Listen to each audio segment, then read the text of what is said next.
Bienvenue dans cette nouvelle édition du 12-15 au sommaire de l'actualité. L'Afrique à l'unisson pour combattre le terrorisme. Une réunion se tient ce mardi à Nairobi, capitale du Kenya, sous l'égide du Conseil de paix et de sécurité de l'Union africaine. La liberté de la presse mise à l'épreuve à Madagascar, l'arrestation de 2 journalistes en juillet dernier et la loi contre la cybercriminalité votée le 19 juin 2014 suscitent la polémique. Et puis, quelle réforme pour un système éducatif de qualité au Sénégal? Conscients du caractère inadapté du système actuel, les différents acteurs du secteur se sont engagés à le réhabiliter.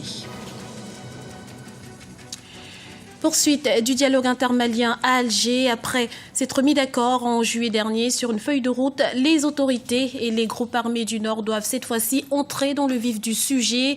Malgré quelques tensions, le gouvernement malien, par le biais de son ministre des Affaires étrangères Abdoulaye Diop, se veut rassurant, estimant que le climat a évolué dans le bon sens depuis le mois de juin.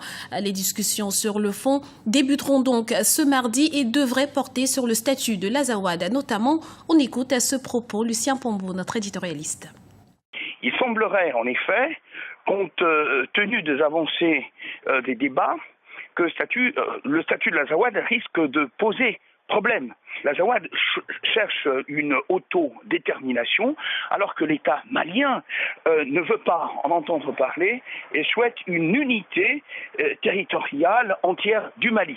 Comment sortir de ce blocage? Il me semble que la question ne sera pas résolue immédiatement lors des pourparlers d'Algérie. Il va falloir prendre date et que le problème chemine dans les têtes et que progressivement les différents partis, en évitant d'aller à un clash, essaient progressivement de dessiner le contour de ce que pourrait prendre comme forme le statut de l'Azawad.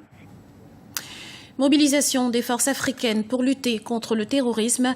Une réunion en ce sens se tient ce mardi à Nairobi au Kenya sous l'égide du Conseil de paix et de sécurité de l'Union africaine.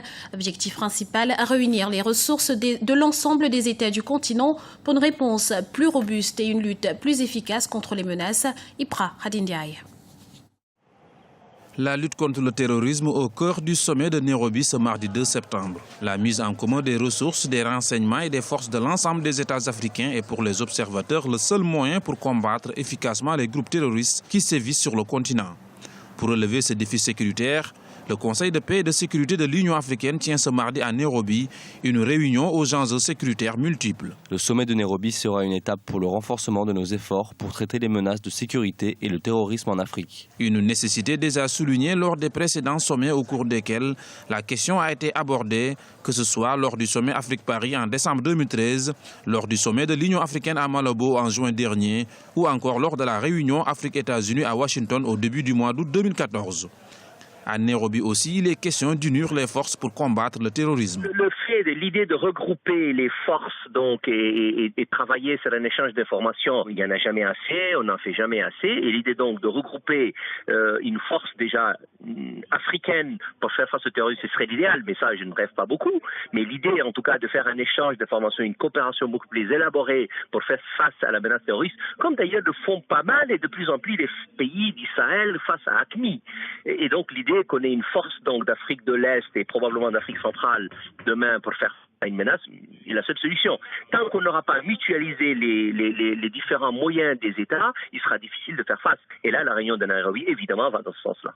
L'objectif de la réunion de Nairobi est d'examiner la situation et les efforts visant à lutter contre le terrorisme en Afrique dans le cadre des instruments normatifs et opérationnels et de convenir des mesures pratiques pour lutter contre le terrorisme au niveau national, régional et continental.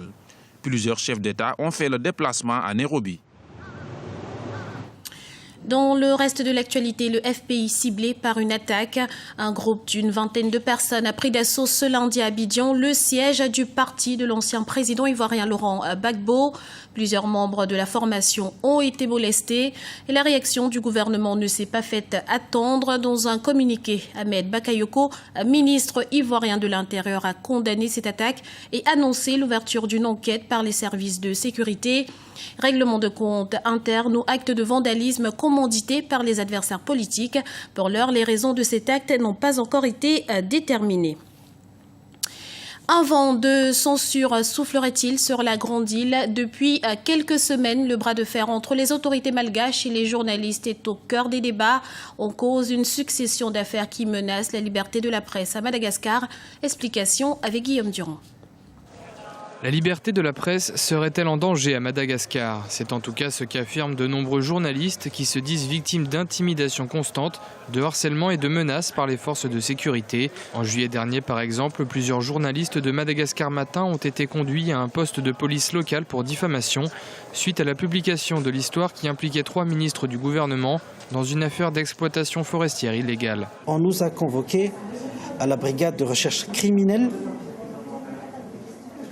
à 7h du matin pour être déféré au parquet du tribunal d'Anoussi à 15h et envoyé directement à la prison, voilà, pour un délit de presse. C'est un délit dont beaucoup de pays africains ne mènent pas en prison, sauf dans quelques pays évidemment comme la Somalie, comme le Soudan. Le rédacteur en chef de Madagascar Matin estime d'ailleurs que nombreux sont les professionnels du métier à travailler dans la peur. Et maintenant, nous faisons face à des intimidations physiques, des menaces par téléphone, plusieurs des voitures de transport personnel qui subissent des filatures et des attaques la nuit. Le climat s'est encore plus détérioré après notre libération que ça aurait pu servir de catalyseur à tout le monde. La tension entre le gouvernement et les journalistes a été latente depuis l'installation du pouvoir actuel parce que chaque fois les journalistes interpellent le pouvoir, critiquent le pouvoir sur sa manière de gestion, sur les promesses présidentielles qui ne sont pas encore concrétisées. Le président de la République a menacé les journalistes de prendre des sanctions, sévères sanctions, et cette interpellation du président a été suivi par le Premier ministre. Donc nous pensons qu'il y a une menace sur la liberté de la presse. Selon l'indice 2014 de Reporters sans frontières pour la liberté de la presse, Madagascar est classé 81e sur 180 pays. Vers la réforme du système éducatif au Sénégal, les autorités ont promis de prendre en compte les différentes recommandations formulées en ce sens par les délégués. Et cette fois-ci, pas question qu'elles empruntent le même chemin que les assises de 1981, dont les conclusions n'avaient pas été suivies d'application. Voyez ce reportage d'Ibril Fofana, notre correspondant au Sénégal. Instruits, socialisés et qualifiés, voici le triptyque autour duquel les délégués des Assises nationales souhaitent réformer le système éducatif sénégalais. Les recommandations qu'ils ont formulées dans ce sens seront cette fois-ci mises en œuvre. C'est l'assurance donnée par le gouvernement à la clôture de ces assises.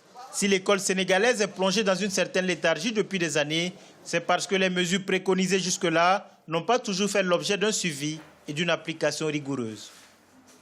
Les recommandations sont très pertinentes. Elles ont été remises à la fois au ministre de l'Éducation nationale et au Premier ministre du Sénégal.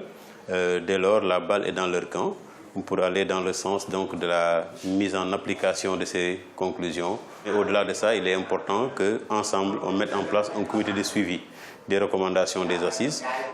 Réhabiliter l'école sénégalaise est aujourd'hui une priorité nationale. La preuve, la convocation prochaine de toutes les parties prenantes, un conseil présidentiel qui sera exclusivement consacré à la mise en œuvre des différentes recommandations issues de ces assises. Il est question de bâtir avec rigueur et constance une école de la République en phase avec nos préoccupations. Une école ouverte à nos cultures, nos langues, notre histoire. Pierre angulaire du système éducatif, les enseignants polarisent aujourd'hui, à tort ou à raison, les critiques sur la qualité de l'enseignement au Sénégal. Eux aussi se sont engagés à se montrer plus exemplaires. Désormais, ils devront prêter serment avant d'entrer en fonction. Nous avons estimé que nous, en tant qu'acteurs du système éducatif, en tant qu'enseignants, il faudrait que nous puissions nous doter d'un code d'éthique et de déontologie. Et ça a été proposé par les assises. Les enseignants disent que ce code d'éthique et de déontologie les engage, tout comme le serment de l'enseignant. Désormais, tout citoyen qui veut prétendre devenir un enseignant doit prêter serment, comme ça se fait dans d'autres secteurs d'activité. Maintenant, il y a un pacte de stabilité, parce que rien ne peut se bâtir s'il n'y a pas de stabilité du système éducatif, que nous avons adopté, mais que nous n'avons pas encore signé. La réforme du système éducatif propose aussi la promotion des langues nationales et l'introduction de passerelles entre l'enseignement arabe et celui en français. L'objectif final est d'assurer à tous les citoyens une égalité de chance dans l'accès au savoir et à l'emploi. C'était le journal de la rédaction. Nous vous remercions pour votre fidélité. Retrouvez dans un instant une nouvelle édition du 12-15 sur Africa 24.